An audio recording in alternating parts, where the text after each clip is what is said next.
শুভরাত্রি। আমরাও আজ ছুটি কাটানোর জন্য আমরাও বেরিয়ে গেলাম সে বসুন্ধরা বাগ্নির বাসায়।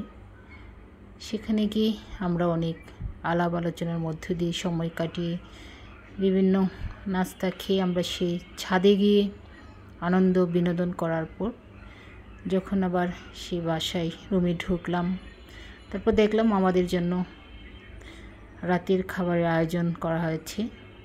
আমাদের স্নেহের ভাগ্নি ও ভাগ্নি জামাই এই গরমে কষ্ট করে আমাদের জন্য রান্নাবান্না করেছে।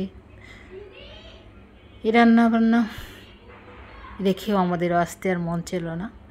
আমরাও সে রাতের খাবার সেরে আসলাম, কিন্তু রান্না ছিল খুবই মজাদার, খুবই টেস্টি।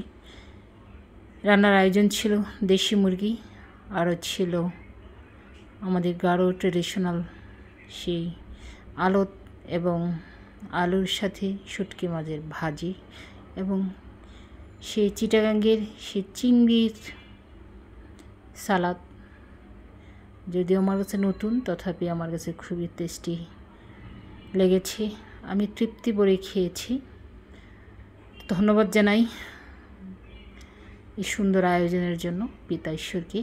তার আশীর্বাদ, তার অনুগ্রহের মধ্য দিয়ে আমরা এই সুযোগটি পেয়েছি।